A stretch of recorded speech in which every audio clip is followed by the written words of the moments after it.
Good afternoon. I'm Bill Shambra, Director of Hudson Institute's Bradley Center for Philanthropy and Civic Renewal. Kristen McIntyre and I welcome you to today's panel entitled SIBling Revelry. I should add quickly that Kristen may justly claim responsibility for all the research and panelist selection for today's discussion. This is her first completely designed panel, so to speak, so congratulations, Kristen. But I am proudly and unrepentantly the author of the hopelessly tortured and cheesy title, SIBling Revelry. Imagine, to quote John Lennon, a world in which nonprofits execute social service programs that are fully and generously funded and that are producing indisputably measurable outcomes for vulnerable populations. Imagine a world in which foundations and even for-profit firms are willing and able to fund such programs, not as charitable contributions, but as investments for which they will be paid back with interest. Imagine, finally, a world in which government expends precious taxpayer dollars only for programs that have already delivered solid results. Well, you've just imagined the world of social impact bonds, and what a wonderful world it would be, to quote Herman's Hermits, or if you're a rock and roll purist, to quote Sam Cooke. No wonder then, is Rick Cohen here? He used to write for a rock and roll magazine, and I'm sure he would insist that we attribute that to Sam Cooke. No wonder then that social impact bonds are all the rage today in the world of social policy, the cause of so much sibling revelry. They seem to be the instrument by which each sector of society will bring to bear on society's problems its own peculiar capacities, each appropriately incentivized for peak performance, yet working in tandem. To help us understand this phenomenon, both its possible upsides and downsides, we've assembled a cast of expert panelists from the full range of institutions that must become involved for social impact bonds to succeed, that is, funders, intermediaries, evaluators, and nonprofits. We'll hear first this morning from Nirav Shah, a director at Social Finance, an intermediary organization which, as he will explain, is a key element in making social impact bonds work. Then we'll hear from Andrea Phillips, vice president in the Urban Investment Group of Goldman Sachs, which has just entered the world of social impact bonds in New York City in a way she will explain. Next will be Daniel Stidd, a partner in Bridgespan Group's San Francisco office and director of their performance measurement practice. Finally, we'll hear from John Pratt, executive director of the Minnesota Council on Nonprofits. So, Nirav, you may speak from there or from the podium. Thank you, Bill, for that introduction, and thank you, everyone, for joining us today. I'm happy to be back in D.C. I spent some time here, and it's always nice to be back in the city, and I left the snow in Boston, which is always nice as well. Microphone. Yes. First and foremost, I'd like to thank the Hudson Institute for hosting this terrific panel today, and thank you all for joining. And I also like to acknowledge our panelists here. I'm looking forward to a lively and engaged discussion about social impact bonds. And I'm honored to have the first slot here to kind of give a brief overview of what social impact bonds are, our work in the space, and the potential for our society, the benefits for social impact bonds. And so I plan to spend most of my time talking about the genesis of social impact bonds, how it works, the mechanics of it, and then again, the potential applications. But before I jump into social impact bonds, I'd like to kind of take a moment and step back and talk about the collective goal which we are all gathered here today. And as I see it, our goal is to constantly innovate to find new solutions to drive social impact at scale that can achieve dramatic impact that is measurable, while also being cognizant of that we have scarce resources and we should use those resources very, very effectively. And I think it's important as this sector evolves that we keep that goal as a focal point, especially as we continue to evolve to find new products or new solutions like the social impact bond to redefine how the private investment can help us serve a social good. And with that, I'll jump into social impact bonds, and I'd like to start by taking a big step back and looking at the big picture, because there are some market trends that have created an environment for social impact bonds to be created and to be used. Not surprising to everyone in this room, we are constantly inundated with headlines about the never-ending fiscal cliff and the impeding debt cycle.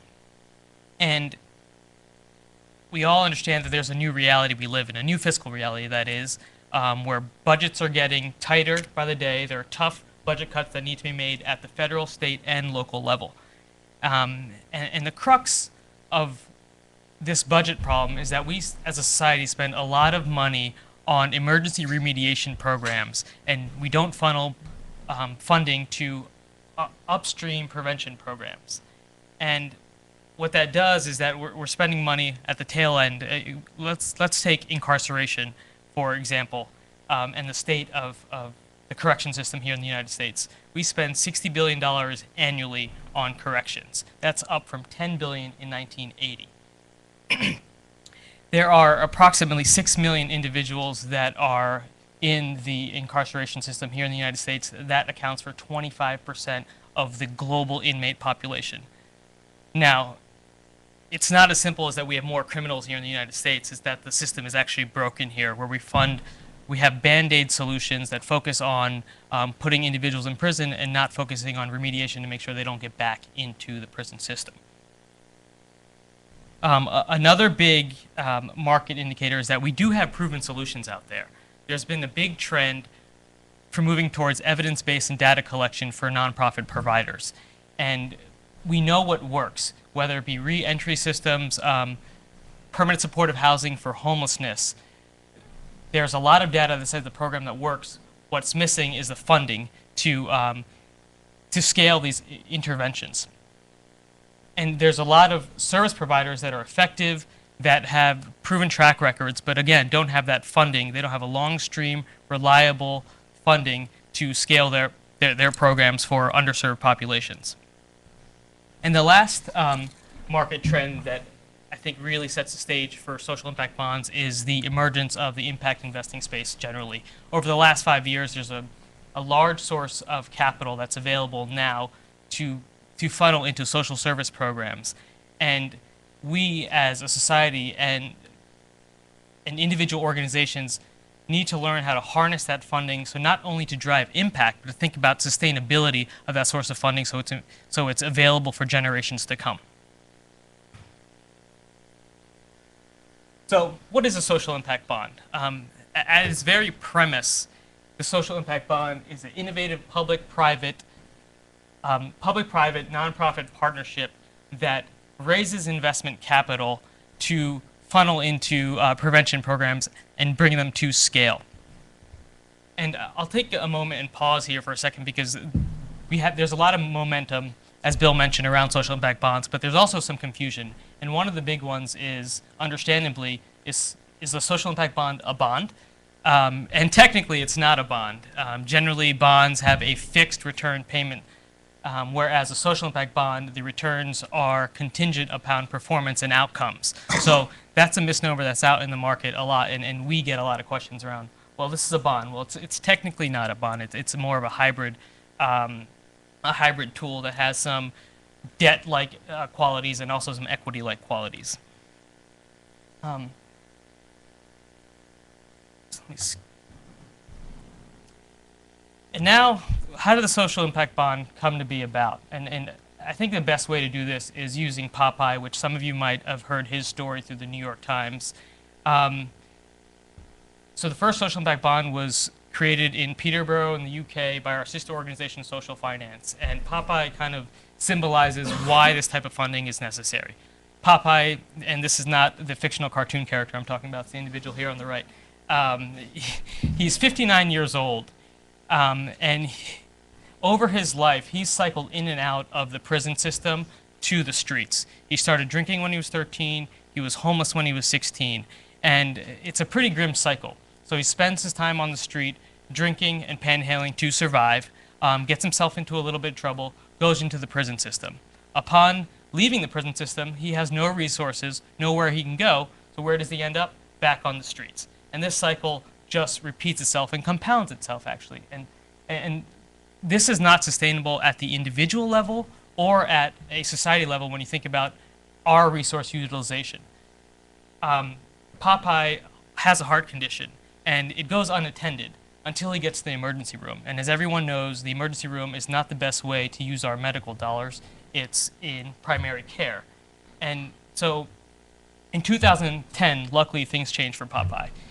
He came out of the prison system, and there was a service called One Service available to him. They set him up with an apartment, created a comprehensive plan to keep him off the streets and out of the prison system. He got primary care, he got clothing, he got access to education, he set up bank accounts, and they set up some work training for him. Luckily, since 2010, Popeye is no longer in the streets, and he's not in the prison system. He's thriving under the One Service program in the UK.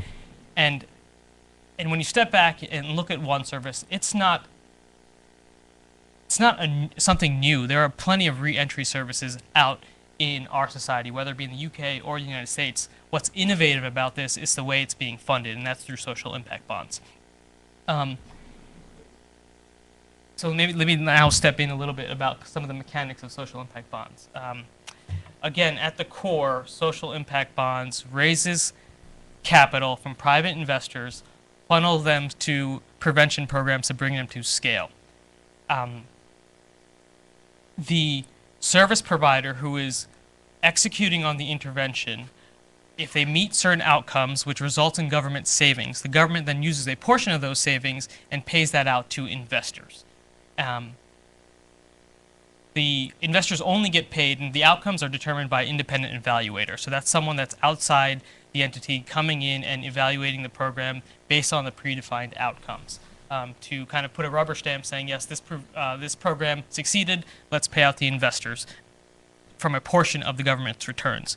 If those outcomes are not achieved, then the investors stand to lose their capital, and the government doesn't owe a dime. So this is kind of the mechanics. There are 4 key stakeholders involved in a social impact bond. As I mentioned earlier, there's the government, there are the investors, there's the social service provider, and then there's the intermediary.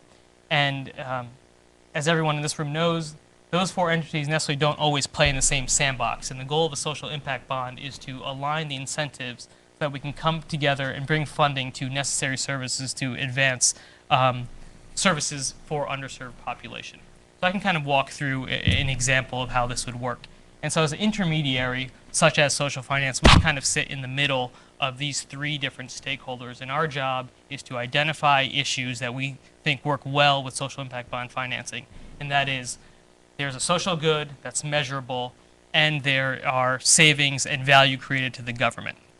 We identify those solutions, bring the stakeholders to the table, and then we issue a social impact bond, go out, raise the investment capital. That capital is then funneled to a service provider. It could be one, or it could be a group of service providers who go out and executes on that intervention. It's the intermediary's job to provide some oversight on that program, to make sure that the dollars are being used effectively, to make sure that the outcomes are on target per the predefined negotiated outcomes, and make sure that the dollars are being used effectively. Again, the independent evaluator comes in based on what the predefined outcome measures are and says, makes an evaluation if the outcomes have been achieved. If they have been achieved, the government then uses a portion of the savings, pays out to the intermediary, which then in turn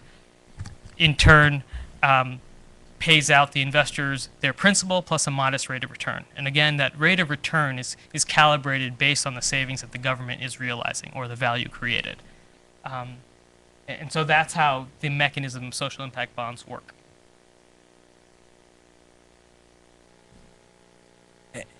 And for obvious reasons, this social impact bonds, well, maybe it's not so obvious, has gained a lot of momentum. It's because if it's done correctly, it produces a win-win-win situation for all stakeholders involved. The government is transferring performance risk away from the taxpayers and onto investors. They're gaining accountability of taxpayer funds because they're only using dollars if the outcomes are achieved. And lastly, they're breaking down the cycle of spending funding on emergency remediation and funneling taxpayer dollars upstream towards prevention, which is a cheaper way and achieves better social goals than emergency remediation. Now, if you look at the service providers, what are they looking for? They're looking for long-term, reliable, predictable capital, which they necessarily don't get in the current marketplace. A lot of nonprofits live on one-year cycles, where you finish a year, then you have to go out and fundraise. With the social impact bond, you have funding for anywhere from 5 to 10 years, depending on the term of the program. And what that does is allow nonprofits to focus more of their energy towards the population they're serving and not going out and kind of polishing their fundraising pitch to foundations. And then there's the investors. They get a double bottom line. They get not only a social return, but they get a financial return with a modest rate of return. And I think another big important aspect of social impact bonds from the investor lens is that they get measurable impacts. There's other impact investments out there where you put your dollars to an investment where you might not get a specific project and a measurable impact, which investors get through social impact bonds. But it's important to note that social impact bonds are not a panacea. It's not a one-size-fits-all problem. It's not going to solve every single one of our social issues. There are specific criteria that allow social impact bonds to work. I'll name a few, I'm sure, through the Q&A will come up. But one is that there has to be evidence base around the intervention. Social impact bonds are here to scale what works, not funnel money into early innovations. Two, the economics have to be there, meaning that the value created from the system has to be larger than the cost of the intervention itself. Third, there has to be measurable outcomes. and four, and most importantly, we want to ensure that the social impact bond does no harm. We want to protect against perverse incentives and unintended consequences. So those elements have to be in place for a social impact bond to work.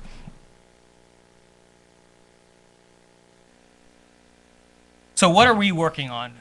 There is, again, a lot of momentum around social impact bonds, and we think there's a healthy set of issue areas which we think this finance can really advance social good and also draw in capital from impact investors. And the federal government has actually done a lot to play a catalytic role in spurring the social impact bond market. A few months ago, or in the summer, the Department of Labor put out a grant for $20 million for up to 1 to 3 projects for Pay for Success, which is kind of an umbrella term used for social impact bond financing. And Social Finance, was lucky enough to be selected to be the intermediary for New York State around a workforce program that tries to employ the hardest employed population. And so that's one of the projects that we're working on, but we see application areas much broader than this one project. We're working on homelessness, criminal justice, and I've specifically been working on a lot of healthcare applications of social impact bonds, where the goal is to better the health of the population, but also reducing the costs, which is clearly a policy objective at all levels of government. So with that said, I'm going to pass it on to Andrea, who has done some tremendous work at Goldman Sachs and social impact bonds that really has allowed this market to flourish in the U.S.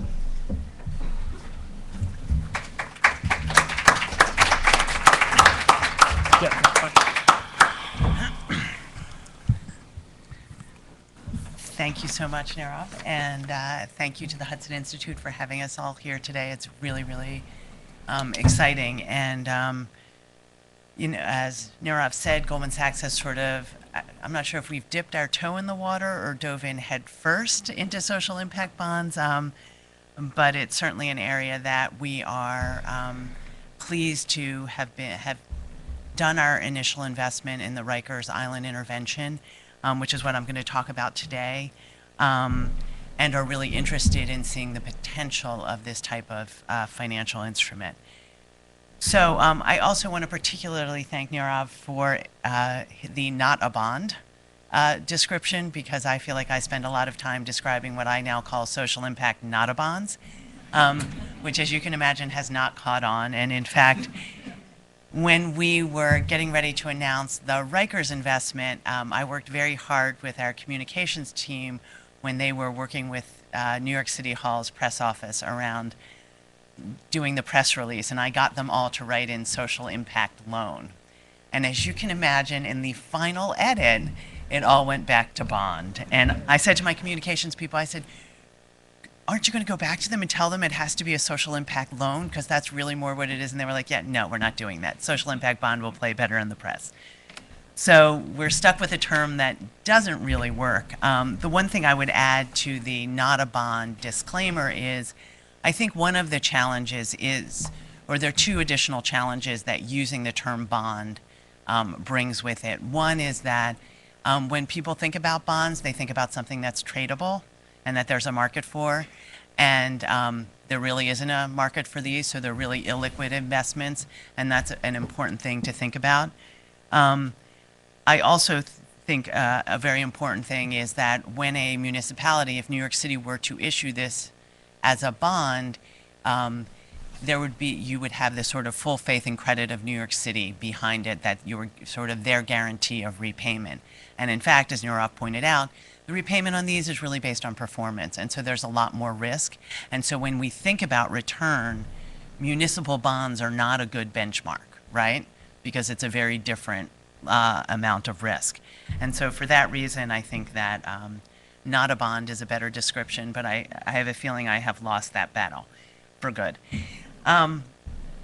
Anyway, when I've been spending a lot of my time these days talking about our Rikers investment, which got a lot more attention than I think we originally anticipated. What I'd like to make clear to folks initially is that I do not work for the Goldman Sachs Foundation. We have a wonderful team of people who work for the Goldman Sachs Foundation who fund a lot of wonderful work. But I work for Goldman Sachs Bank, and that's an important distinction, because this loan that we made, which I'm going to describe to you the structure of today, was made by Goldman Sachs Bank, and not as a program-related investment from our foundation or as a recoverable grant. It really was made by the bank. The next question I usually get asked is, why would Goldman Sachs have done this? Which is not necessarily a bad question. I work in a group called the Urban Investment Group at Goldman Sachs, and we're a team of about 25 people who invest the firm's capital in what we would call double bottom line investments. So we're making investments that provide both a financial and a social return. This is a business that has existed at Goldman Sachs for about 12 years now. We've invested about $2.5 billion of the firm's capital. A lot of those investments are really targeted to low and moderate income communities, oftentimes centered around real estate. So affordable housing, mixed income housing, neighborhood serving retail projects, community health centers, charter schools. And we're very proud of the impact that we've had. And so when we had been in discussions with folks in New York City and others around sort of what would a social impact not a bond look like, we've been trying to help folks think about, from an investor perspective, what would be the important pieces of that. And then at a certain point, the team from New York City came to talk to us and said, well, we now have a real deal. Do you want to talk about that? And we did. And we were interested in it really for two reasons. And this tends to be sort of how we think about our investment opportunities, is to not only think about what are the economics, but also to think about what the impact is. And you don't have to get very far into the conversation about young people on Rikers Island to not be struck by the potential for impact. For kids who end up on Rikers Island, there is a 50% chance that within a year they will be back on Rikers Island. And that is a pretty sobering statistic. And I think we all very quickly felt that if we could be involved in something that would even move the needle on that a little bit, that was pretty powerful. The second reason the opportunity was of interest to us was really about these kinds of conversations. we really, when we think about our work, think about communities pretty holistically. And so some of it is about the built environment, which I talked about. Some of it is about jobs and quality jobs and how can we make investments that will help create those quality jobs. But what we also know is there are challenges in those communities that social services can help mitigate. But as Nirav very aptly described, there's less money there for those services. I mean, my friend Linda Gibbs, who's the Deputy Mayor for Health and Human Services, who really is the sort of driving force behind the Rikers project, will talk about the fact that her commissioners have gone through year after year of budget cuts. And what that means is, when you're the head of the Department of Corrections, if kids get sent to you, you have to feed, clothe, and guard them and shelter them. So you can't cut those costs, and so what gets cut are the programs. So in addition to being sort of convinced by the potential impact on the young people, we also were really convinced that this type of financial instrument really has promise. And I choose my words carefully to say has promise, because I actually don't think we're quite there yet. I don't think the Rikers investment deal was a perfect deal, but it also was the first one. And that's okay, and we were able to mitigate the risks and get comfortable with the risks. But we felt that by having a financial institution like Goldman Sachs be the investor and do it through that structure, that we would help sort of move along the potential for leveraging more private capital behind us. And I'm happy to say that some of my colleagues at some other banks are now a little bit more interested, and I think that's a really great thing. So that was sort of the why we got involved. I think I'm terrible on PowerPoint, officially. And now I can't even make it. Thank you. Okay, you all have this by your seats. The really interesting thing, the picture. There we go. So what I want to do now is actually walk you through the details of the deal, because I think that that's what helps folks really understand what it means to execute one of these, not in a theoretical sense, but in the actual sense. And you'll notice that it looks very similar to the chart you just looked at. And again, if you think about that as your framework. So in this case, you had two investors, Goldman Sachs, GS Bank USA, and the Bloomberg Family Foundation. Our intermediary in this case is a group called MDRC. So Goldman Sachs made a $9.6 million loan to MDRC. We're funding that loan on a quarterly basis over 4 years. They're using the proceeds of that loan to fund a group called the Osborne Association, which is providing the direct services on Rikers Island. They are providing something called cognitive behavioral therapy to youth who are between the ages of 16 and 18 years old who come onto Rikers. Average stay on Rikers Island is about 90 days, but kids stay there anything from 4 days to a year.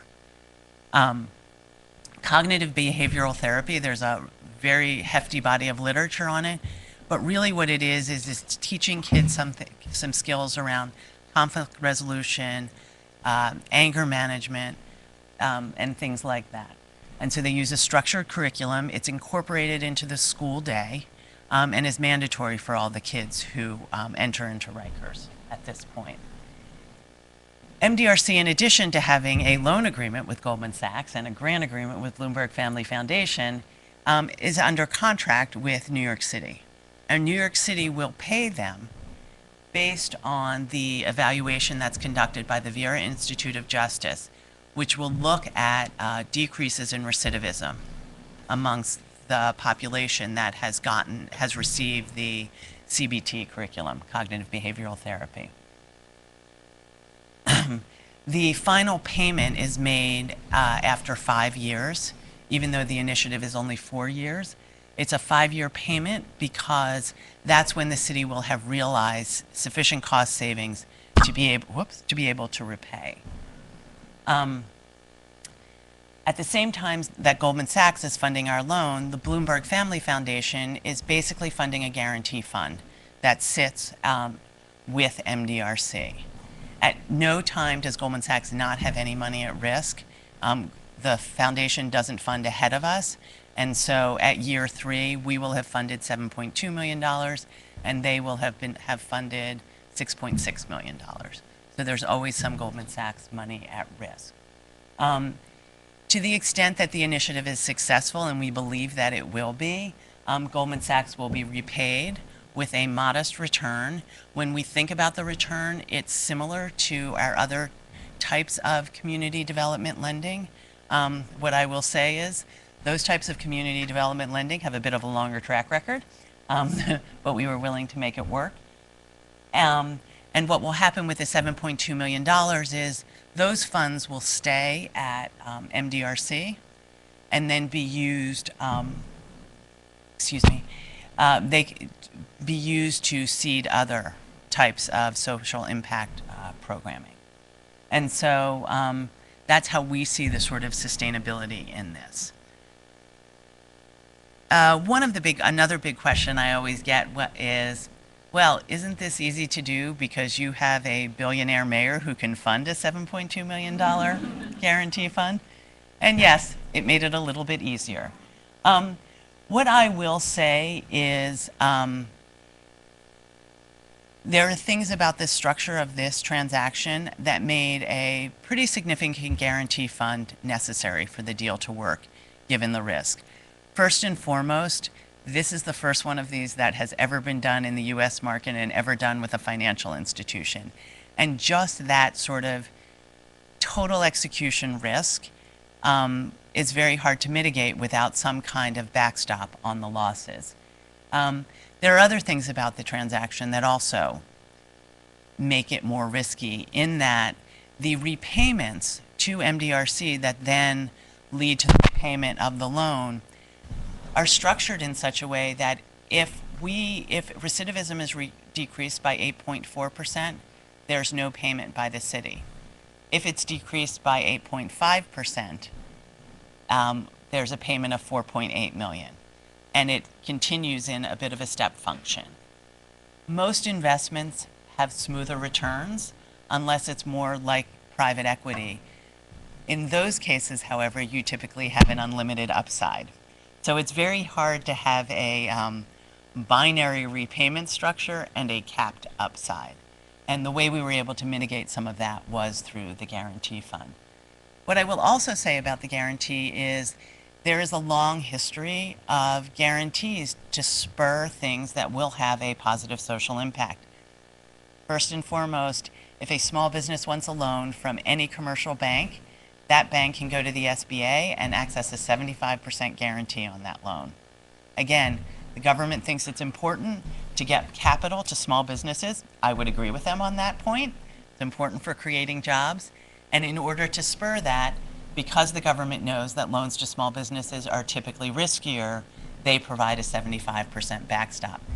Similarly, when you look in the fields of affordable housing, you see similar sort of places where either philanthropy or government will come in with subordinate debt.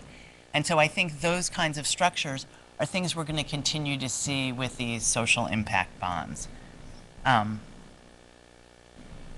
In terms of how we thought about the economics and the risks, and I don't think there are any other people in this room who work at a bank. Do we have any other bankers in the room? Oh, we do, we have one. So, we really had to think about what the risks were here, and I think even whether you're at a bank or a foundation or a government thinking about these types of structures, it's important to think about the risk. The first area we really focused on was impact risk. Were we likely to achieve the impacts that we needed to achieve, both from a social perspective, but also from a financial return perspective? And as I alluded to before, there's a large body of research on cognitive behavioral therapy. We reviewed that research and were able to get comfortable with the fact that the design of the initiative at Rikers fell into sort of the description that was laid out in the research and would achieve comparable returns, comparable reductions in recidivism. The next area we really focused on was implementation risk. because you could have an intervention that's incredibly successful if well implemented, and if it's not well implemented, you're not going to get your results. And really what got us comfortable there was the quality of our partners. MDRC, although not a sort of social finance intermediary, I think this was the first time they had ever really taken on debt, has a long history in the research space of developing and implementing large-scale social service programs. So we were very confident in their ability to get this program ramped up, provide the quality assurance and performance management to make sure that it was implemented well over time. Osborne Association has a long track record also of working on Rikers Island with this population, and we were comfortable again that they had what it took to really go out there and deliver the highest quality possible of services. To mitigate that risk a little bit within the contract between MDRC and Osborne, if they are not performing, there's the opportunity to bring in an alternative provider. The third area of risk is around appropriation. And I think this has to do with the fact that these are long-term contracts, and you're going to typically have a change in administration. And in fact, in New York City, we're facing that. We'll have a new mayor next year. And that poses some challenges because you need to be confident that the money's going to be there 5 years from now when you need to be repaid. And different localities have dealt with this in different ways. Massachusetts, for example, has put the money into a trust and put it aside. New York City did it by structuring their contract in such a way that if the incoming administration canceled the contract, they would have to repay the expenses. And so providing them a real disincentive to cancel that contract. So I think it's a risk, but it is also one that can be structured around. And the fourth area of risk is really execution risk. These rely on a complex web of partnerships that are codified by a web of contracts that need to all hang together 5 years from now. And I think that is a real risk. We did our best to mitigate that by working very closely with a wonderful legal team to help make sure that those contracts were appropriately aligned. And we feel very comfortable that they are and very confident. So in closing, I think a couple words about, is this scalable, is this replicable? What I would say is I am cautiously optimistic. I don't think 3 years from now we are going to have a $500 million bond market that's tradable in social impact bonds.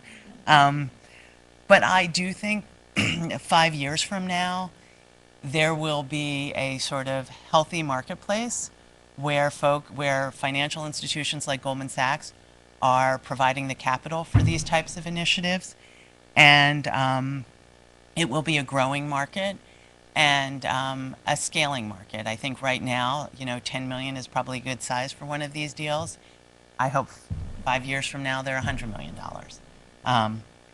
In terms of getting from here to there, I think what we all need to do, who are the folks working in this space, need to try as hard as we can to really standardize terms and agreements so that we can build towards something that's more efficient. That said, we also want to try new things, but I think thinking about standardization is really important. I also think there's going to have to be a little bit of a shift in terms of thinking that I don't think at the end of the day these can really work if it's a total risk transfer from government to the private sector. I think there's going to have to be more of a risk sharing. That also implies an upside sharing. I think the intermediary should share a little bit of the risk, but also share some of the upside. The same thing for the service provider and the same thing for government. And I think that helps to align incentives and helps to make these deals much more doable. And I think what most of the nonprofits would find, if they can get comfortable with the risk, the return of unrestricted money into your organization is a really good thing. I think the other sort of elephant in the room is, what is the appropriate role of evaluation and how should that be thought about moving forward? Because I think the current approach of using either an experimental or quasi-experimental design is not really scalable. And so I think that folks are going to have to be creative in how they think about how do you measure the outcomes that get paid on, and that always using a more traditional evaluation may not work. So thank you very much. I'm going to pass it along to Daniel, who can tell you more about that.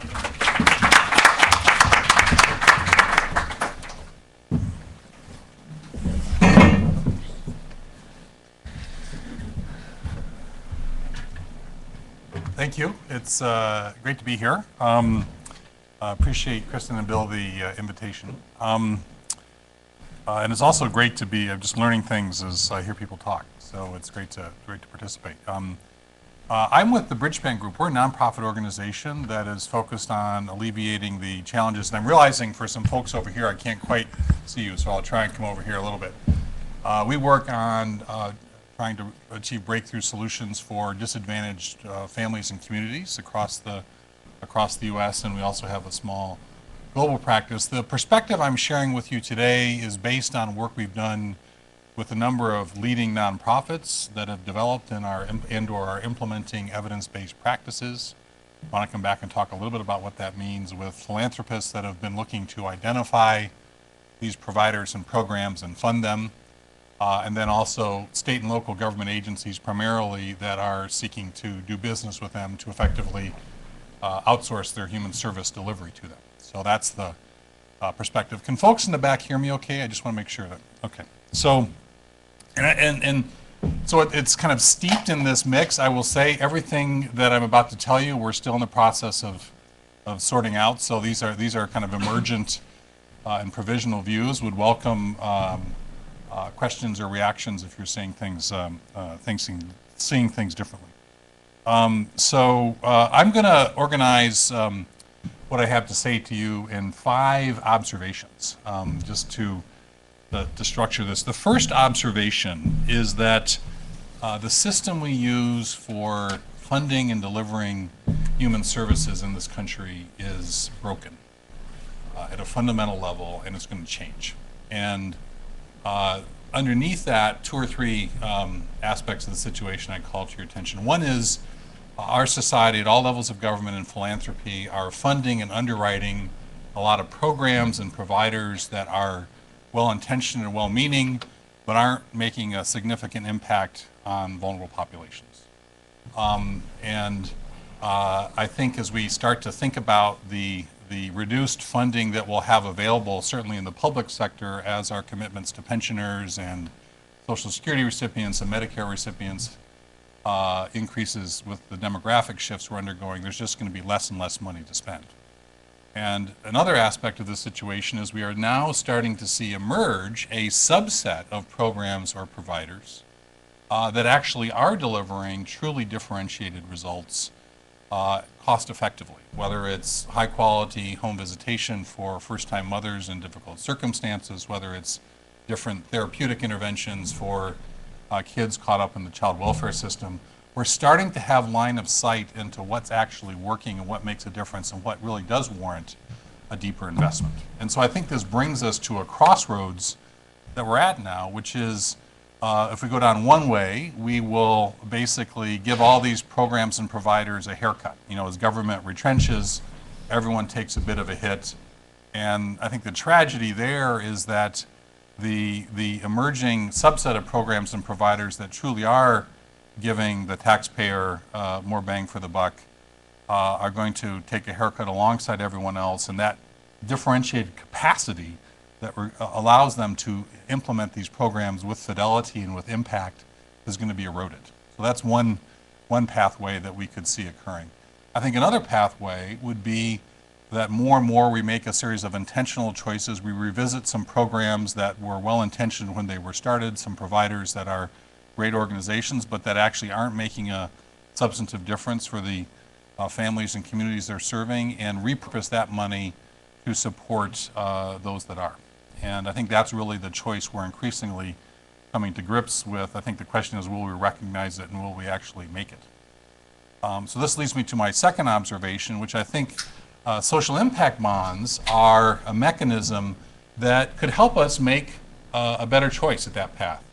They aren't going to make it in and of themselves, and there's a lot of other things that fall into place. But I think I think social impact bonds can be one of the things that pulls us more down the path of focusing our increasingly scarce resources on better solutions. And I say that for a couple of reasons. First, it's bringing already, I think, more people, more organizations, more ideas, more capital to bear on these problems and in search of better solutions than there have been traditionally. I've written before about what I refer to as the social services industrial complex, which is this combination of government programs and providers that has been in existence over time.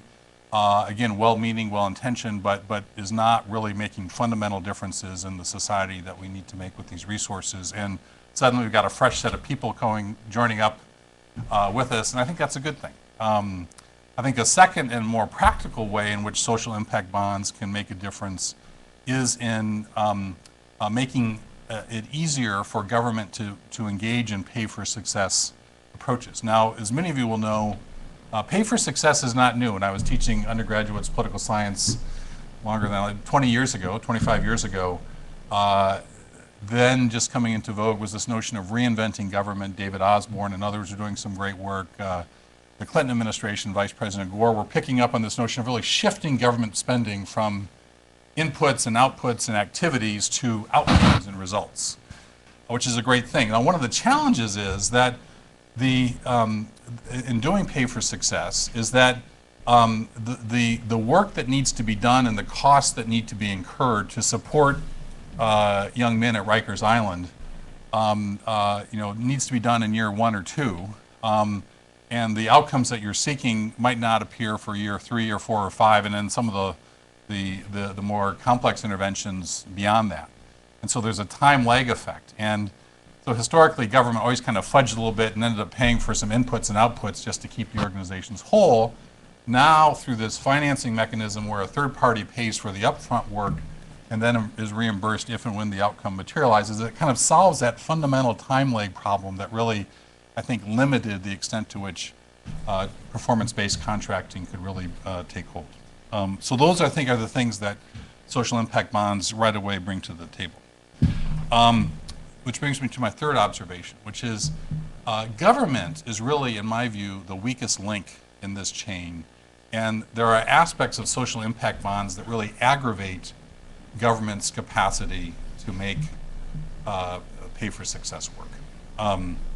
There's been a lot of attention, and there's obviously some painstaking and thoughtful work that's gone in terms of aggregating the capital and structuring the deals. But the question is, can government pull this off? And this perspective, I think, is really informed less by the example from the UK, which is still in development, but rather just looking at the challenges that government has faced in undertaking more traditional forms of performance-based contracting here in the U.S.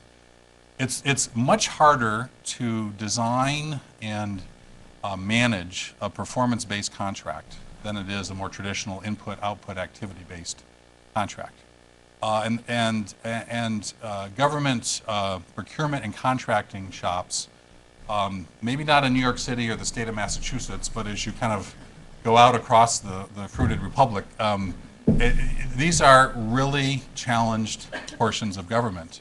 And they're challenged, they're very good people working in these shops, but the issue is that their leaders, and ultimately we the voters, put so many constraints on them about how we want government to be engaging in contracting that they are literally hogtied. And they aren't necessarily by nature being counters, but by the time all the rules and regulations around how we want government to engage in contracts are applied, they quickly become being counters. And I think there's been some really interesting studies. There's a gentleman in, I think it's the University of South Florida, Larry Martin, who's done a lot of thinking about performance-based contracting, and I think his work I would commend to you. He's done a lot of surveys and research on government procurement, and the promise of performance-based contracting was never fully realized. There's a few places, New York City, a few states, so it's more idiosyncratic, and where you've had exceptional and dynamic and creative leadership within government has been realized. Where that hasn't been the case, you haven't. And if performance-based contracting is the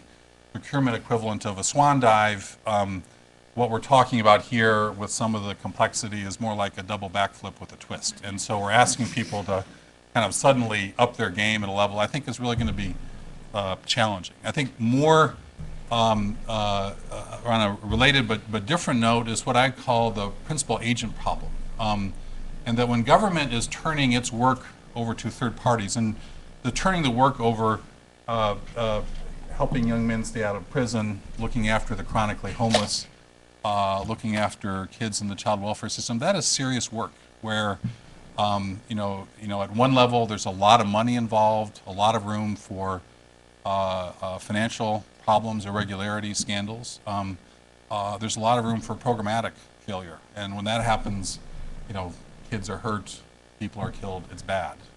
And so that leads to an incredible risk averseness on the part of the contracting agency that makes them very anxious principals as they delegate to their agents.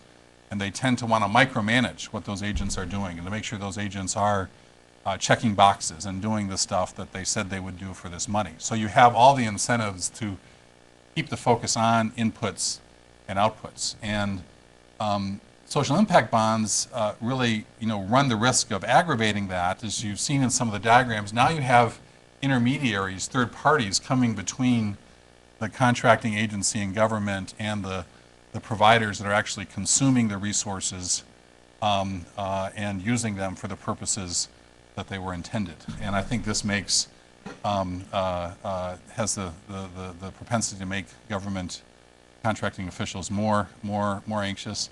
It's further compounded by the fact that in a lot of these complex interventions, where you have the money assembled that can actually make it economically viable, you typically have multiple agencies involved at a state or local level and even at the federal level. So now you have multiple principals, each with kind of the same but slightly different sets of priorities that are concerned about this outcome. So I think there is a challenge on the government side of it that is pretty substantial here. So now, so I when Al Gore was doing his Inconvenient Truth movie, when he first started giving the lecture, he was too pessimistic, and someone told him, "You're exhausting the audience hope budget." So I realized that we may have, my skepticism, I may be exhausting the hope budget. Let me get to my fourth observation, which is there's two or three really good experiments underway now. Let's let them play out. Let's learn from them, and let's support other experiments, because I think this is a very nascent field. If you think about the situation in New York City between Linda Gibbs and her team, who have been always I think at the vanguard of using pay for success effectively, Bloomberg Philanthropies, Goldman Sachs, MDRC, if you were to assemble a cast of characters you wanted to try this, that would be a really good group. Massachusetts, the Patrick administration, ROCA, Third Sector Capital, again, blue chip organizations. And so, and social finance and the work that it's doing. So you've got some very thoughtful and engaged people in different sectors working on this, and that's a good thing. We need to see how it plays out. Anthony Bug-Levine at the Nonprofit Finance Fund has remarked that there's been a lot more commenting and assessing of social impact bonds than there's actually been deals done, and that ratio is probably unhealthy. And I would agree with that. I would actually say that the real ratio, though, is how many deals are done versus how many deals bring about these good things that we've been talking about. That's the ultimate ratio that's really going to matter here, and that's something that will play out with time.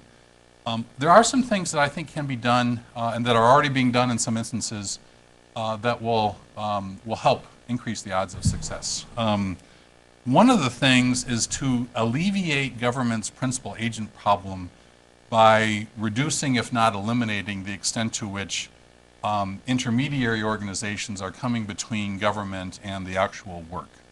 And I think if you look in New York, where I know that the Linda Gibbs and her team had an interest in who was actually going to be doing this. MDRC is a very trusted programmatic organization that they could rely on to do this work well. I think in Massachusetts, you have the state working directly with ROCA in the case of the work they're doing with young people.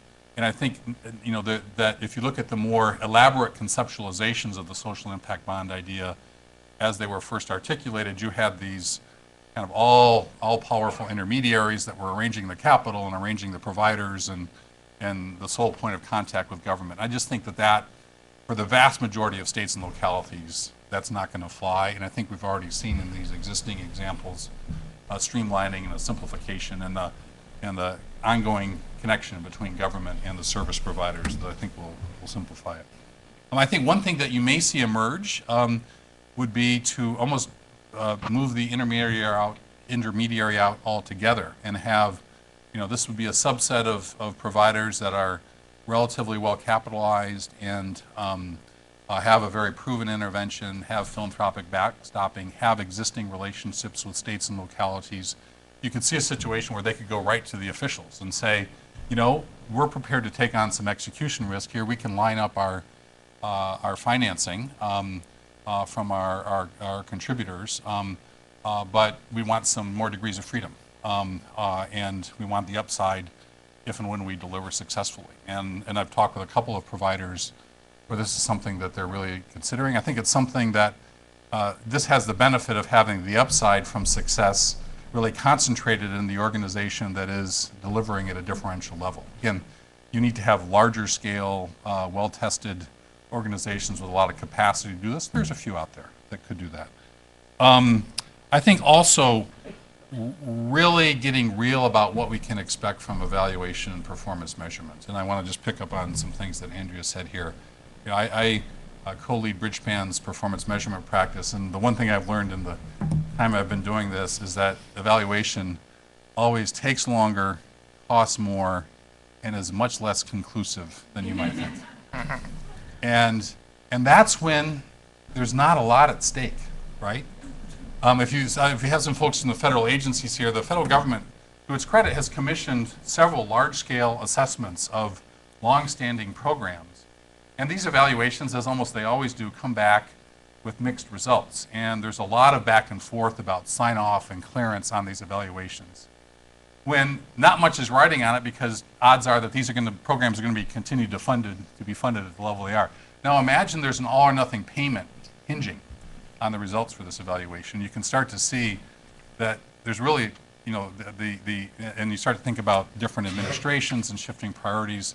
And I worry actually this could set back efforts to assess what's working by politicizing them and bringing in a financial charge that is not going to allow for the real assessment of what's working and what isn't. So I think that's one thing you just wrote out. So what can you do about that? I think in instances where there may be homelier, closer in, less randomized and scientific, but practical and feasible measures that are already being presented in the system through other forms of data collection. Where and how can we just capture the information as part of our systems so that it's non-disputable, non-debated, we don't have to pay to collect it. Those sorts of things I think will lend themselves to more success. And then one other idea, and I've written a blog about this, and nonprofits loved it and government loved it, philanthropists not so much, but I think philanthropy needs to invest in the capacity of government to make these things work. And the example I would draw would be what Eli Broad has done for urban school administration. He wanted to reform education in this country starting about 10 years ago. He realized that to do that, he really needed a cadre of leaders that had the chops and the wherewithal and the reform credentials, and he basically financed it and funded it through the Broad Residency, through the Superintendent's Academy. And so if you look across the country in an urban school district that's really making an impact for low-income and minority kids, the odds would be highly likely that there's a set of Broad people in there that Broad is paid to train and recruit and brought into government. I think we need to do the same thing and pay for success, and I think we need one or more philanthropists to really commit to that. Last observation, and then I'll wrap up, and this is truly provisional thinking. I think we need a much better political theory, if you will, for pay for success. Because I think right now there's a rhetorical trope that advocates and even progressives on the left are using too easily, which is government should only pay for what works. We should only invest in what's working. Well, I guarantee you, there's a lot of stuff the government's doing that isn't working. And there's a lot of things that as a society we've said, we need a collective solution to that, and we need government to help us enact one. And I worry a little bit that the framing and the advocacy for social impact bonds, there's something that's corrosive in there. And I think there are larger sets of commitments that could be opened up and unbundled if we aren't careful inadvertently. And so I just think we need to think through that more. I don't really know what the answer is. I just think that we need a better one than we have now. So with that, I'll leave it with you.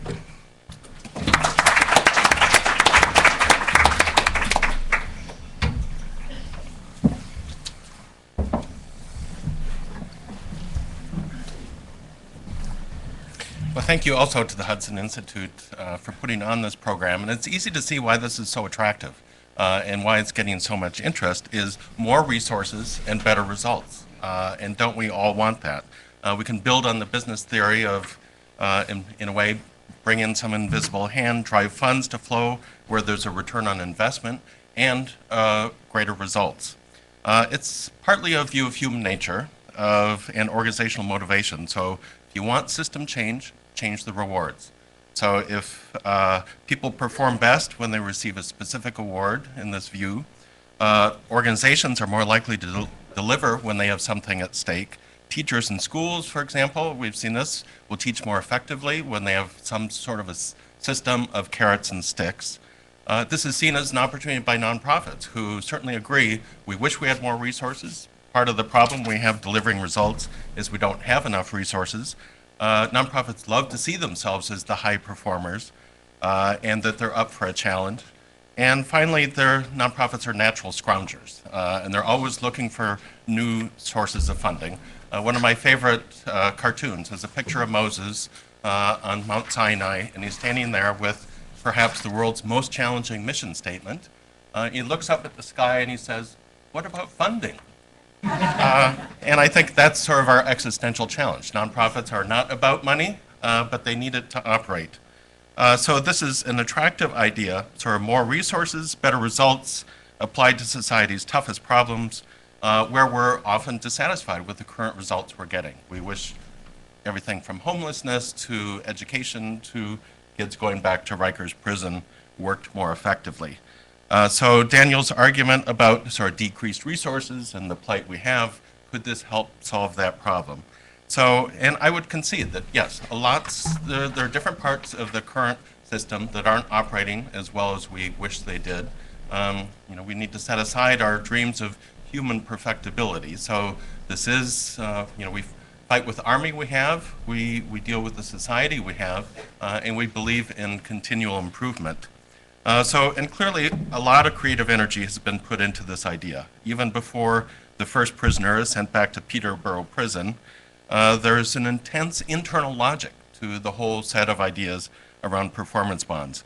And there's a place where this would work very well, and I'll call that place social impact bond world, where it's a very sort of tightly constrained world, self-contained, suited for pilot projects, and requiring probably a lot of subsidy.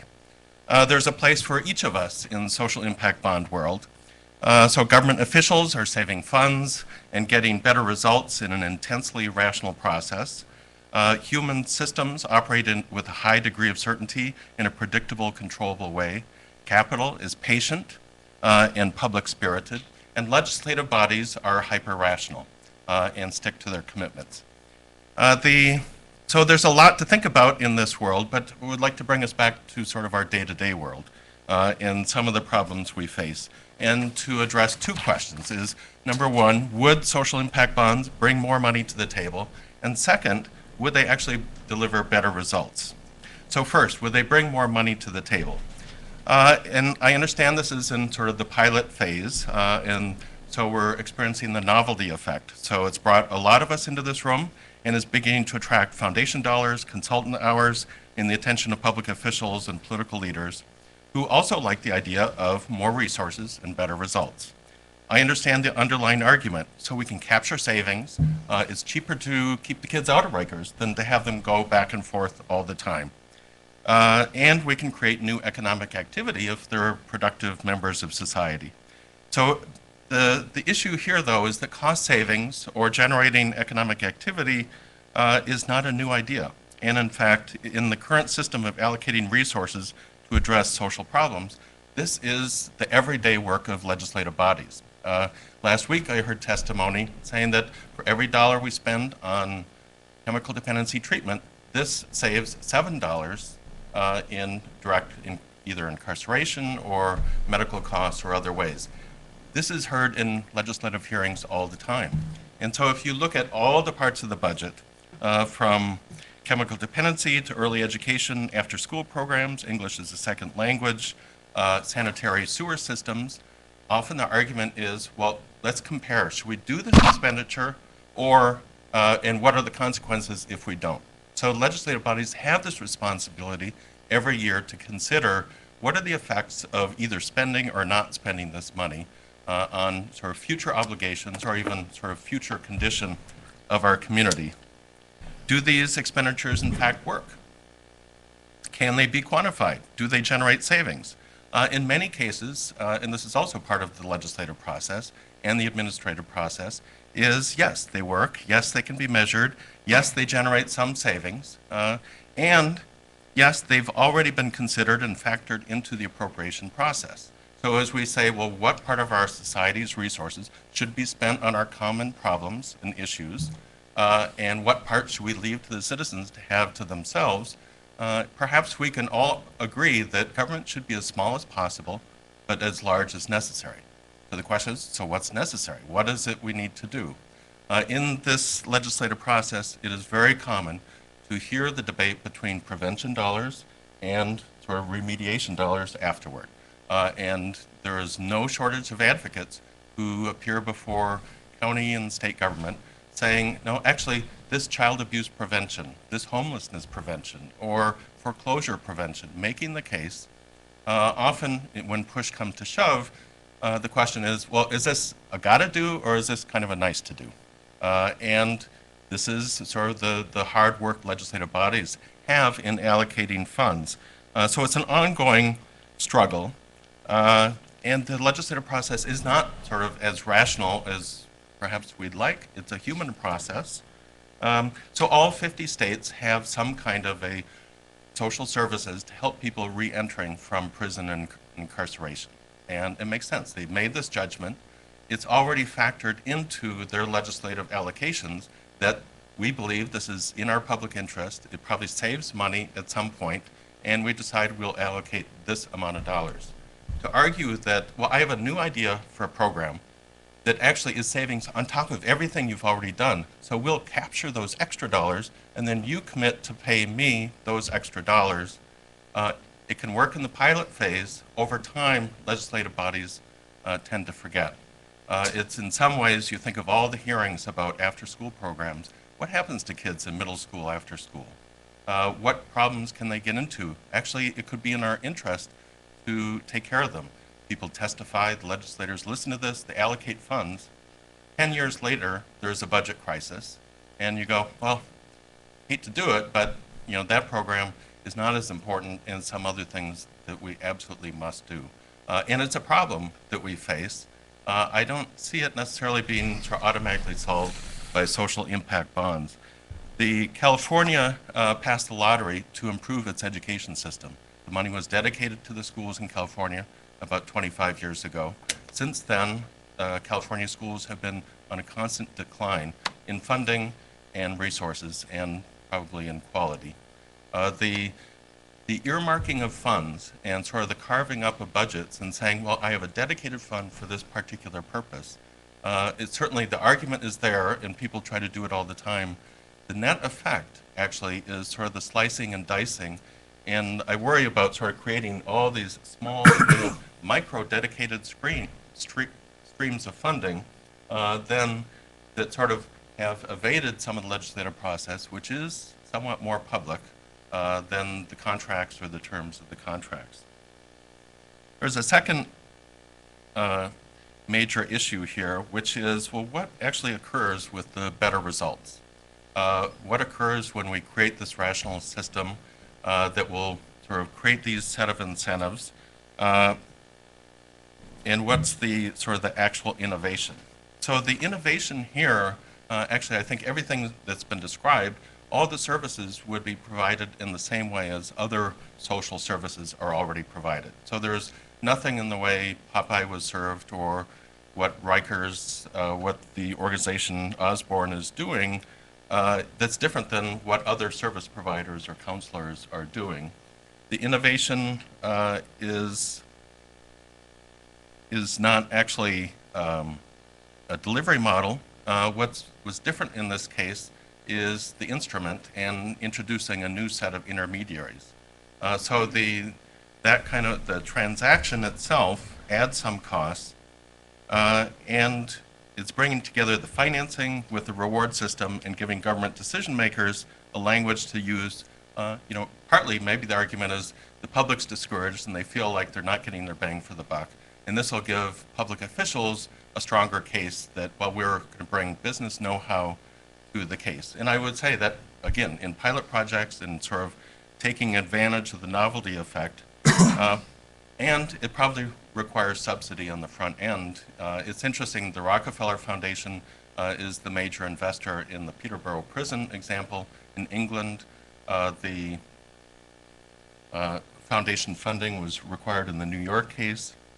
And I would say this is probably, in other discussions around the country, the foundation community is very involved and seen as sort of an essential partner, which then still raises the question, well, is this new money being brought in, or is it sort of the existing money? The vision of sort of these rational systems that are then judging and making institutions more effective, partly because the increased attention on them, is sort of often described as scientific management, where we can be much more careful about the activities. But then when you meet human systems, you can lose some of that predictability and certainty. Often the pressure is on the frontline workers and on the organizations themselves to make your numbers, do what you promised, work together. And we've seen this in Daniel, I'd like your description of sort of these are higher stakes number reporting and evaluation. We've seen this now, and this was the case with No Child Left Behind, was, there have to be consequences. If they're not educating the students, we've got to either reward teachers who are doing a great job, or punish schools, or reform them, or break them apart if they do a bad job. I attended the Governor's Civil Society Summit in Florida and heard Governor Jeb Bush speak, and he was talking about they remade their social service system. And he said, much of what government does is broken. But if it's not broken, we need to break it so that we can fix it faster. Well, in some ways, No Child Left Behind achieved that goal. 50 states have had cheating scandals regarding testing around No Child Left Behind. 44 Georgia school districts.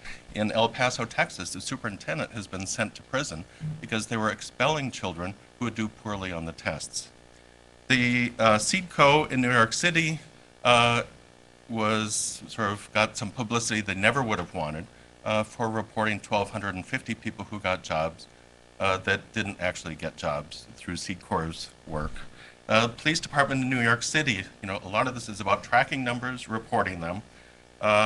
They found that they could reduce crime by just losing the property reports. So if you want lower numbers, we can give you lower numbers.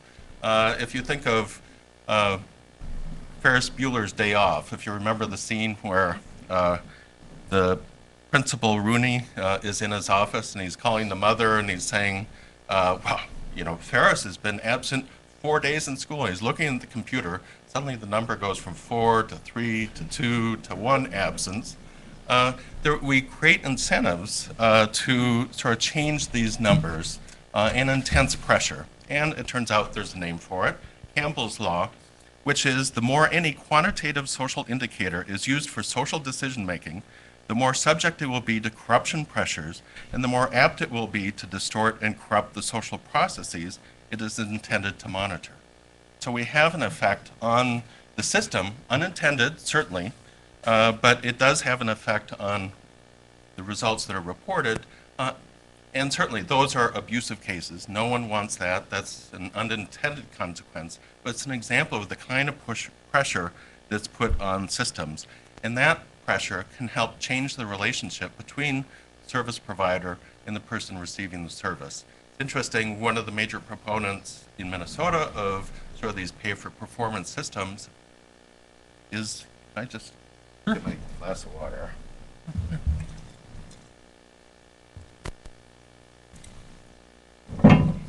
Major proponent is Twin Cities Rise, and what they've done is they are on a pay-for-performance system. They only get paid if the people in their program receive job training and receive job placement.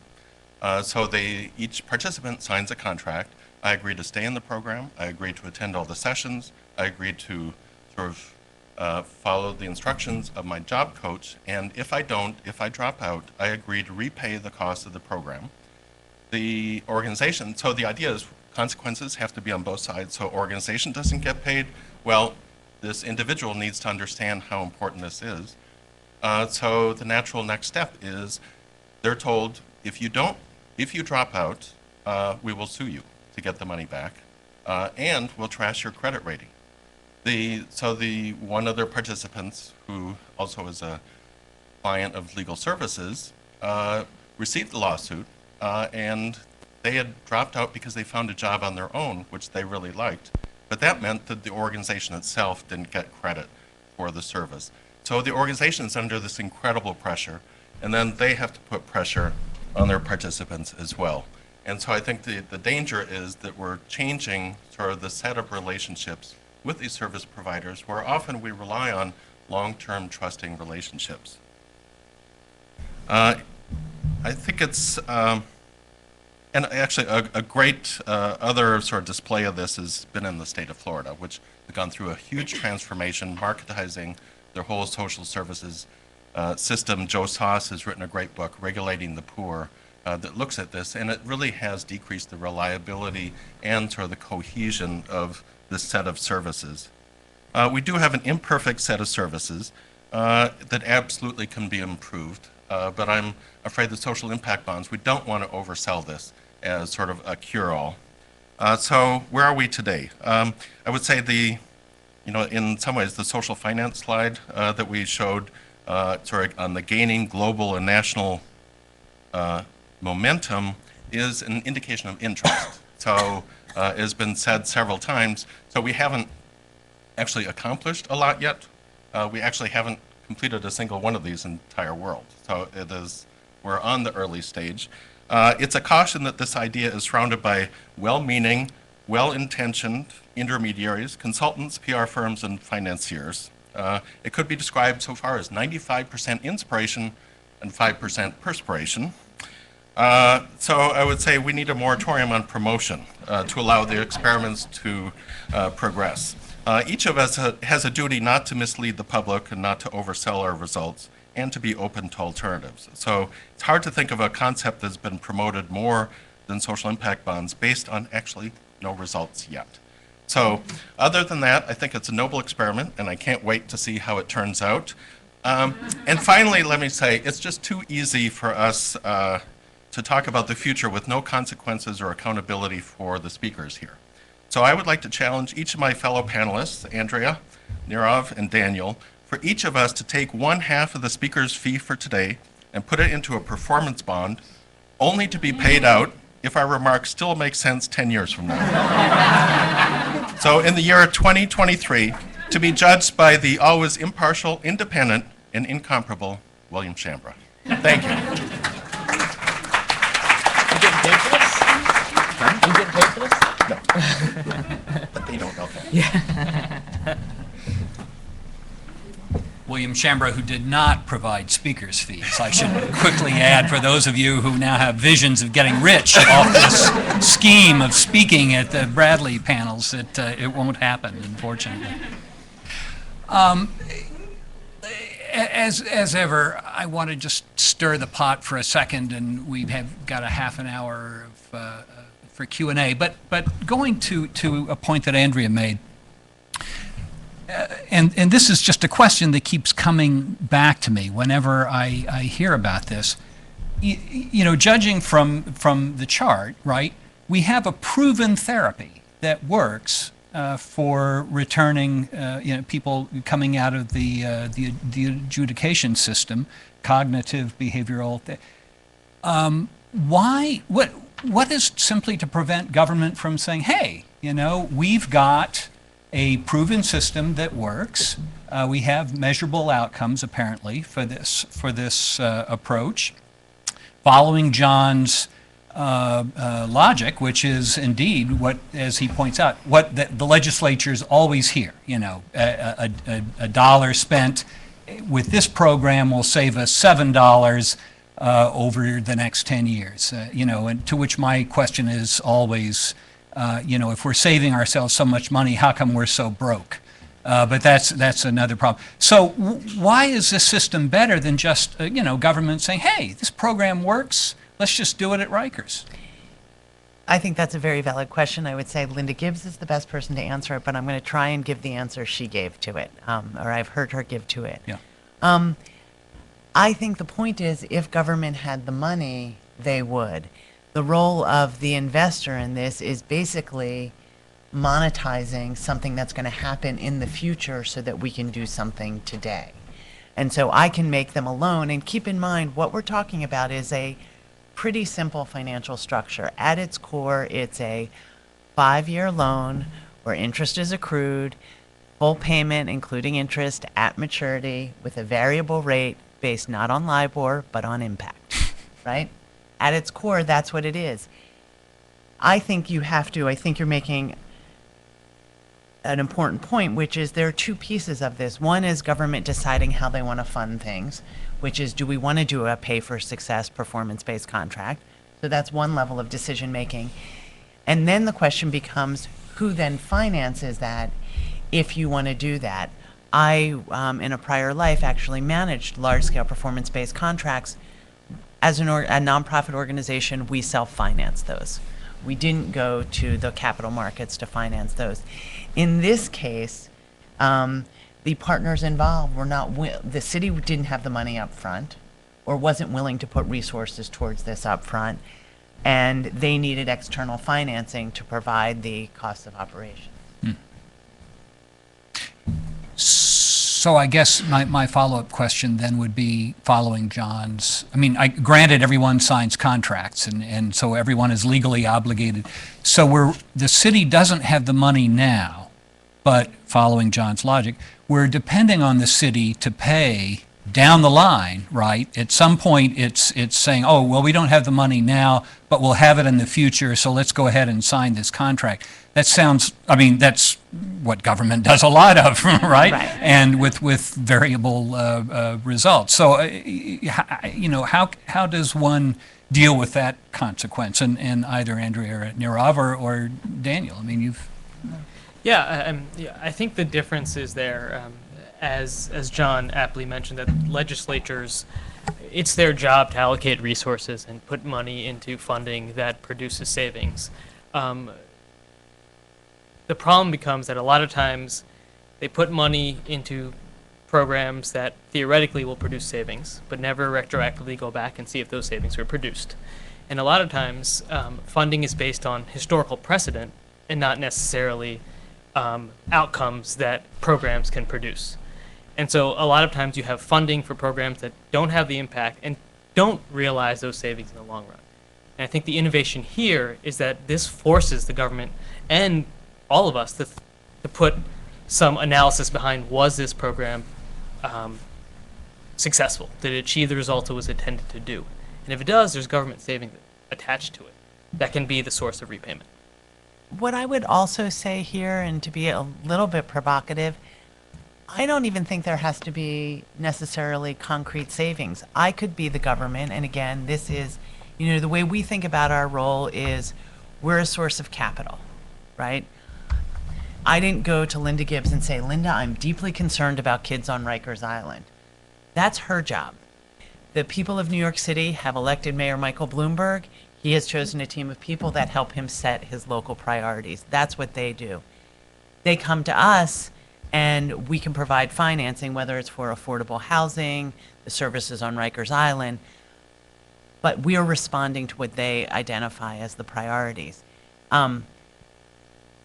Government could identify a priority and decide it wants to pay on outcome, and there aren't resulting cost savings. It could just be something that either the legislature or the executive branch decides is something they value, and therefore they want to fund it, but they may decide that they want to fund it on a performance basis, which by definition creates a disconnect between when those services are delivered and when there is a payment on them. That problem of that time disconnect can be solved in any number of ways. The organization can self-finance it, fund the services, and then get paid on the back end. The government could say, we'll provide you in advance against future performance payments, then you don't need private financing. Or you can look to philanthropy to provide a grant, or you can look to the private capital markets to provide financing. But these are sort of different decisions along the way, and you can have pay for success and pay for performance without having a private sector finance structure. Daniel, But please. I want to connect a couple of dots here, and I want to go back to something that Andrea said, which I thought was very interesting. I think is one of the virtues here, which was the due diligence that you were doing, looking at this as a commercial transaction, and looking at, okay, MDRC and the organizations that they've lined up, can they deliver against it? Now, I'm presuming that as you were doing that, you were applying the same scrutiny that maybe other colleagues are applying when they're looking at, okay, this business wants money to make this investment. Are we confident that their projections about the revenues and the results that they'll be getting warrant this kind of investment? And where I'm going with this is that in the New York case, you had truly an evidence-based program and an organization like MDRC overseeing it that could give you confidence that this would be carried out. I would hazard that if you were looking at financing the deal in the Peterborough prison, you would not have had as much confidence, because there I think you had a range of different providers. My understanding is that it's not one evidence-based program that everyone is implementing systematically. And so, John, I mean, one area where we might discuss more is, in our experience, you can have a whole bunch of people doing basically the same thing, doing Head Start, supporting transitioning foster youth, trying to, run a charter school serving low-income minority youth. Same organizations undertaking the same things, but the system and the discipline with which they do that and the caliber of the people in the organization really drive the results. So even though if everyone's kind of doing the same thing, you actually have widely different levels of performance and widely, and just as, insofar as you're implementing with greater fidelity against an evidence-based practice, you're going to be achieving the results with greater fidelity. So I would dispute the claim that everyone's kind of doing it at the same level. I don't know if you have any. No, I would agree with you. I mean, I don't, there hasn't been a lot of public information about what's happening in Peterborough. One of my initial concerns in looking at that is, it is not a concrete, an evidence-based intervention, and that causes some concern. The analogy I use is, if you had a piece of property and you wanted a loan to build a building, you'd have to say more to the bank than, I'm going to build a building, trust me, right? And I'm going to build the best building I can. They're going to want to know, is it rental apartments? Are they condos for sale? Is it going to be office space? And so I think you're exactly right that we had to look at this in the same way, and in the same way that you would look at the quality of a developer in a real estate transaction. We look at the partners.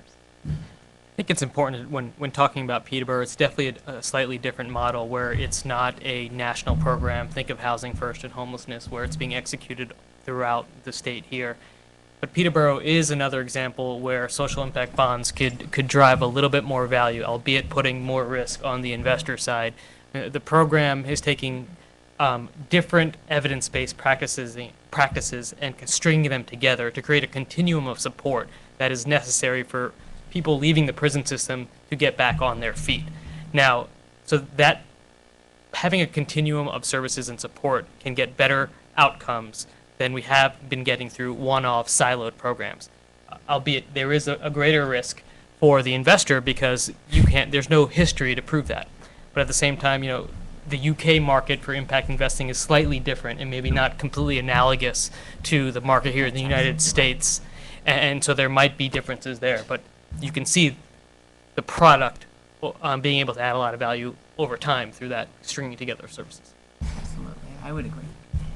I just took a look at MDRC's 990. So they have 91 million in assets, including 36 million in publicly traded securities. Why didn't they just finance this themselves? I mean, they have the expertise. Companies often invest in their own operations where they know they'll make a return. I would never presume to speak for Gordon Berlin, but my guess would be they didn't want to take on the risk.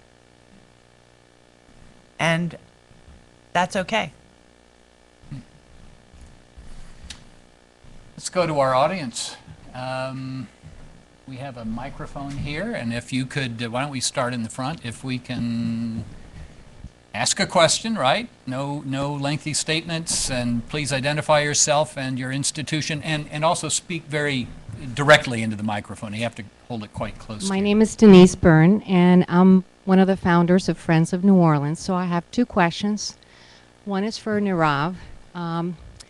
Who, in all the examples that are happening right now around the globe, who initiates getting this going? Is it, the mayor? Is it the provider?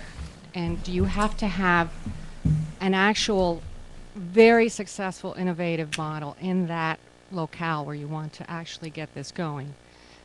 And for John, one of the questions you said, does this bring more money to the table? Shouldn't that question be, does this bring different money to the table? And just to give you a quick example in New Orleans that I was thinking about as you were all talking about this, they, one of the big problems after Katrina was getting health care services to all the neighborhoods, access to it, quality, and also reducing the costs.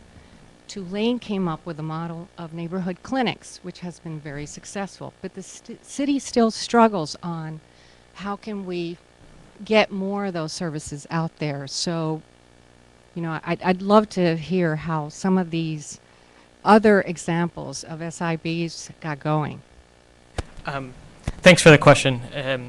I don't think there's a standardized answer into what is the entity that brings up the idea of I have an issue that social impact bonds might be well suited for. We see lots of circumstances where governments are coming to us and say, we think we have an idea that will work well with this financing. We don't have the budget resources to attack it ourselves. Can we use investor dollars through this construct? We also have service providers that are coming to us and saying, look, we've been doing this for 20 years. We've been doing it effectively. We have the data to prove it. Our challenge has been we never get funding beyond a one-year cycle. And we want something to really, we want the funding to meet the demand that's out in the market. And we as an intermediary are actively looking through the evidence, talking to experts in the field to get a sense of what are programs that might work well with this program, and then building the business case for that, and then going out and engaging the service provider community, the government community to see if this is of interest. So not a standardized answer, but there's a lot of different channels of which ideas are being floated around. And for the question, different money, I guess part of my worry is sort of the flash in the pan effect, is that suddenly there's an infusion.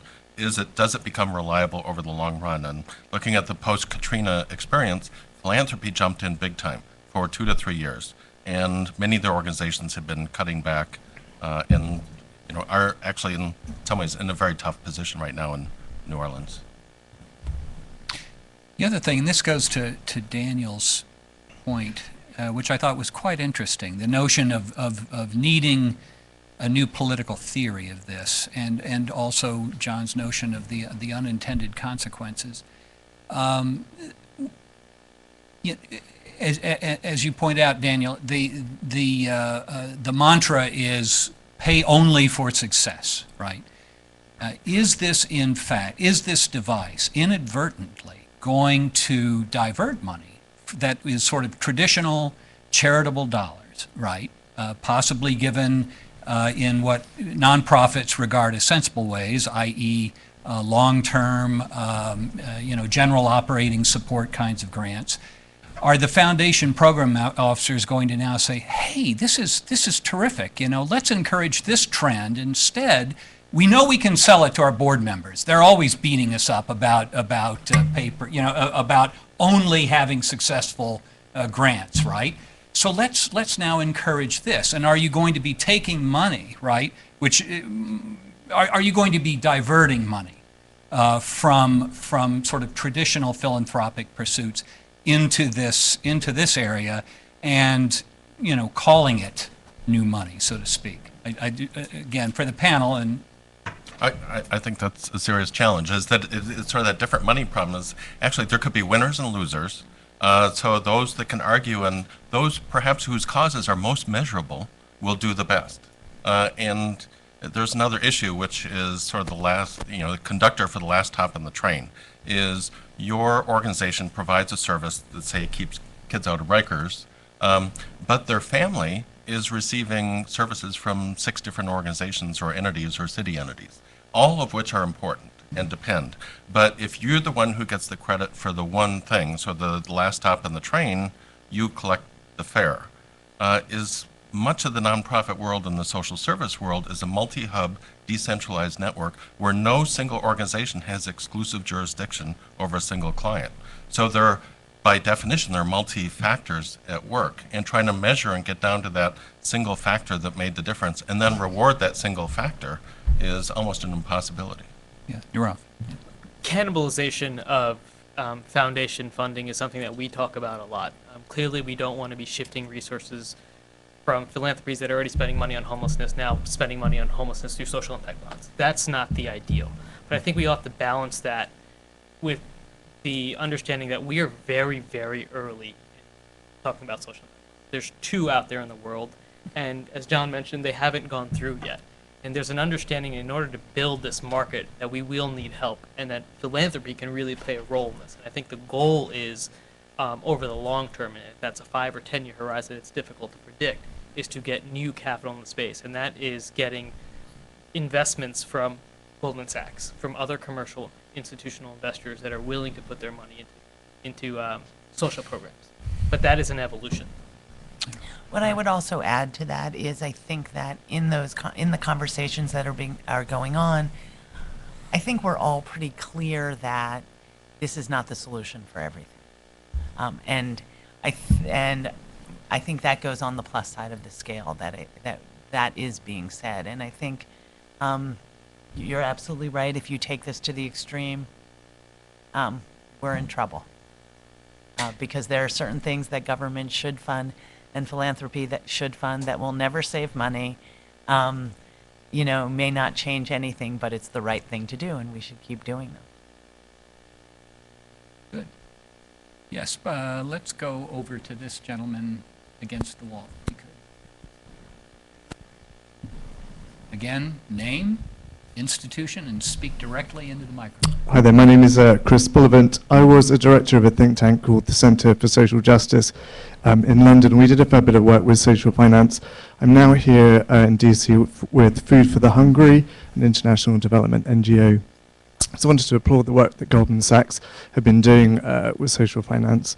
Our understanding at the think tank was that government were spending a lot of money on needing to fix the extremities, the extreme issues. The prison population had doubled over a period of 10 years, which meant there was a lack of innovation in what was occurring in the prison system. Non-profits were able to do innovative and effective work, and this social finance and social impact bond model allows for that sort of innovation. As Andrea said, it allows that time lag, or in results, or Daniel said, the time lag in results to be able to come through. So the fact that someone like Goldman Sachs is willing to invest in this sort of a model is fantastic news, I think. So thank you so much. And then the question would be, is there any, because this is still early days, but is there any possibility of this sort of model working for international development and NGOs where there isn't a government to provide the backup necessarily? So we've been talking with our sister organization in the UK of potential for international implications or applications of social impact bonds, where going into developing countries, the risk of repayment from developing countries is much higher than developed countries. But there might be a way to think about how donor countries can play a role as a payer where they're already giving goods, providing money to developing countries. But I think one question that needs to be worked around again is cannibalization of funds. But we are in discussions thinking about international applications. So in terms of Goldman Sachs, when the Rikers investment got announced this summer, we had folks reaching out to us from our offices across the world with interest on the parts of government, the philanthropic sector, individual clients, saying, oh, how can we use this strategy where we are? I think Nirav hit it on the head, that I think that's one of the challenges that would need to be structured around, which is relying on that source of repayment. But, and maybe this could deal with the time lag problem you mentioned, Daniel, that, think about the Haiti redevelopment after the earthquake. There was international pledges. Would investors be willing to wait for the payment by the international community paying on its pledges and contribute, sort of risk the money now, thinking that they will come through with their pledges? And you think that would be not terribly likely? It could be a challenge. Okay. It depends on the investors. Yeah. I would ask the investor. What I would say is I'd have to look at the deal. Yeah. It all depends. Yeah. Let me just, Daniel, you haven't picked up the bait on my question about your political theory question. Yes. But does that, the notion that, that there is a really quite a different political theory about this, is that what explains the fact that we have 95% discussion about this and 5% execution so far? I mean, is that the appeal of this? In other words, that it is something of a puzzle how Yes. it can have generated so much interest out of proportion Yes. to the actual number of projects on the ground. Well, I guess I would pick up on John's point that there is a realm in which all these pieces can fit together, and meanwhile we're struggling to fund and get results with what we're doing. So it's almost like if we can pull out and look at things in this self-contained world, there's an appeal there. But I also think I don't think anyone is doing this with any sort of malign intent, but to say there's a, I think what I would get at, Bill, is I think it goes into the debate about what are the obligations that we owe each other in this society and what do we ask government to do. And I think you can make headway in advocating for this particular type of instrument by saying, well, government should only pay for success, which most of us as citizens and taxpayers, if we're presented with that proposition, we say, well, yeah, that probably makes sense. But then if you think about it at a deeper level, and you realize, well, gosh, there's a lot of things that, I think as bad as our child welfare system is, I think the fact that it's a lot better having government, orchestrating this with some degree of equity than than what we had 100 years ago, right? Right. And I think another thing that to me is a real issue here is the sheer variation in what government does and what government has outsourced across a range of human services across the country. So we're talking about social impact bonds where the outsourcing has already occurred, and we have a third party providing it. And you could say, well, we've got laboratories of democracy, let 100 flowers bloom here. I'm just wondering around basic, questions of equity, and especially for young people who aren't in a position to make choices, if we'd want a more systematic answer. So I don't know what the answer is. I just feel like there's more work that needs to be done here than we've done today. Yeah. Good. Okay, yes, please, this gentleman right down front. Yes. Hi, thank you all very much. I'm Adam Kaplan. I'm from the Aga Khan Foundation's Impact Investing Initiative. I have a question about structuring, and I guess it's sort of partly theoretical and then partly technical. Andrea, you mentioned sort of need for kind of standardized terms and agreements, right? And I think that's really important both in terms of providing an on-ramp for new sources of capital as well as allowing for the replication of successful models. But I think that a lot of the reason there's a lot of appeal in the social impact, don't call it a bond model or approach, if you will, is that it allows for the tailoring of solutions for a specific social problem in a specific state or municipality, and it allows the sort of actors who know that area the best and know that sort of geographic location and the implementers there the best to tailor solutions. So I'm wondering, how do you kind of balance those two? And then just the technical piece is about structuring the actual deal. You talked about the Rikers Island deal, and because there's only one capital provider, it becomes a little bit easier you talked about how simple it is, right? But as you move from $10 million, Did I really say that? well, okay. Pardon me. But as you move from $10 million to $100 million deals, right, and you start to bring in more of the partners that Nirav's slide showed, right, whether they're large DFIs or national governments or, you know, PRIs from foundations, and you have different return expectations from these different providers, it becomes a little bit more difficult to structure the actual investment, right? You can't just write it in different terms in a loan.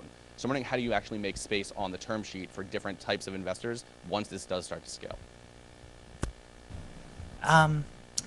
So let me talk a little bit about standardizing terms. What I don't mean is standardizing necessarily what the intervention is for a particular location. What I mean is some of the other more financial structures.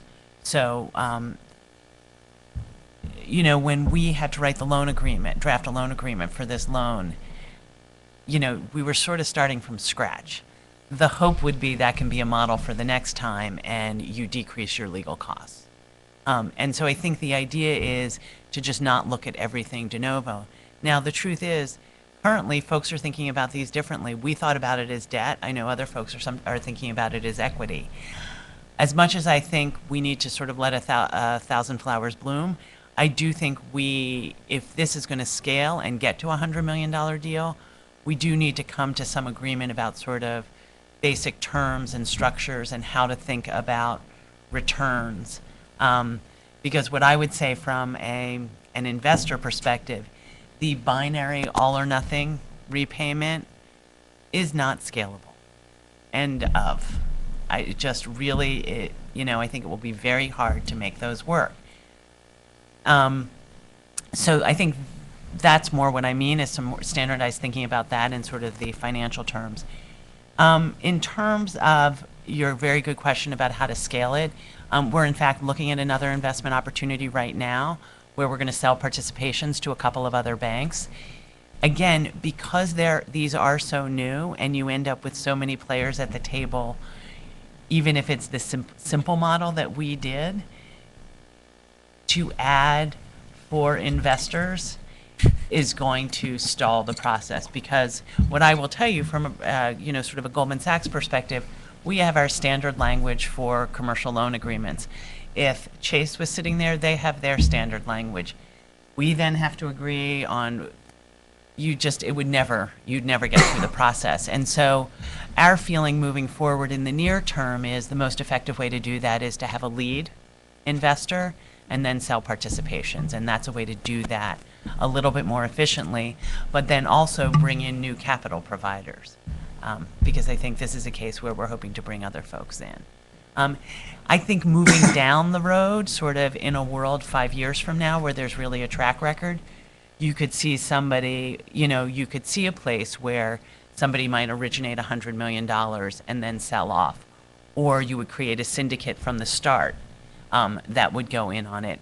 We're just not there yet. I promised Andrea that we would be finishing promptly at 2 o'clock. So we need to actually just, if folks, final comments, final observations, responses to issues that have come up in this discussion. John, anything? Well, when I buy my first social impact bond, I hope Andy and Nirav are doing it. I will second those comments. Oh, okay. All right. And we hope to do one in Minnesota. Oh, That would be a good place to do it. Although John is going to be a tough audience. Though not in the winter. Yeah, not in the winter, right. Yes, exactly. Nirav. I would just say that having these discussions are really important. We're at the early stages, and I keep going back to this, and having different viewpoints will help us innovate and create better products. Hopefully, over time, we'll meet the goals of the society that we need while providing, bringing new capital in. Excellent. Very good. All right, well, let's thank our panel for a terrific conversation.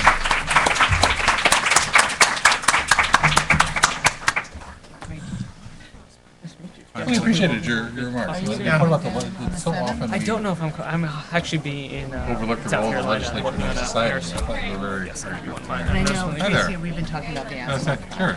Yes. I'm very interested in that, so you should let me know when Yes. you have Okay. information. Yes, and I think there's some potential. I mean, I'm waiting for this New York RFI, and You'll be put in an asthma one for New Oh, York great. State. I would love but, to. But yeah, Yeah, I think yeah. there's gonna be a. Great. I'd love to share that. It's a good one. Yeah, no, Yeah, I'm I'm very feeling good about interested that in this. Hi. Hi. Come down. Hi. Good. Well, so Meteor is, which is effectively